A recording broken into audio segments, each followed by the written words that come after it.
Leila Zerougui, la MONUSCO n'a pas à son mot à dire et n'a pas vocation à rester éternellement en RDC.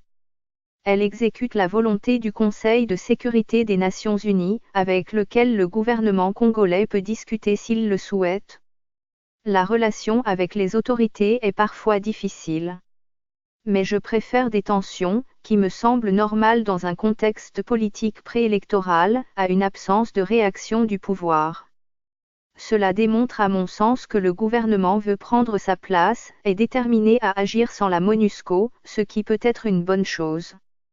Le monde, vous devez donc faciliter la première alternance démocratique de l'histoire du pays et amorcer un éventuel retrait de cette mission. J'espère que dans 2 ans nous aurons une situation stable en RDC. La protection des civils et l'appui au processus électoral restent nos priorités. La tenue d'élections inclusives et crédibles le 23 décembre peut permettre de tourner la page d'une crise politique. Si ces scrutins ne sont pas satisfaisants et qu'ils sont contestés, ils risquent d'aboutir à une nouvelle ère d'instabilité. Il nous faut éviter la catastrophe.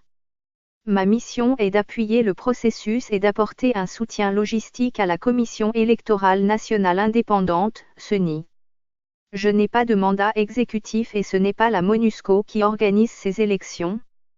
Pour le moment, nous considérons qu'elles se tiendront le 23 décembre. Le monde, quels sont vos critères pour considérer ces élections comme crédibles ?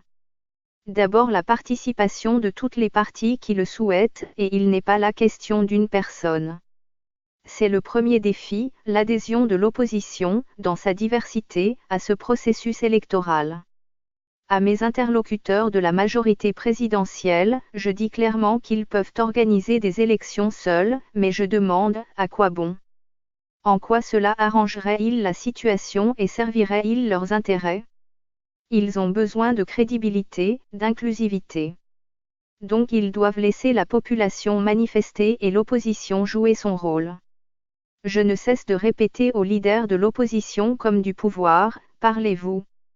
Ils me disent que c'est le cas et, en tant que facilitatrice, je fais tout pour que ces contacts se poursuivent en vue de parvenir à un consensus.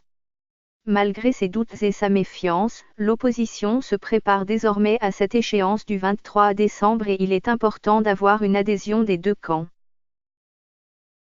Ce fichier audio a été créé par Panopre-T Basic, vous pouvez le télécharger sur www.panopre-t.com.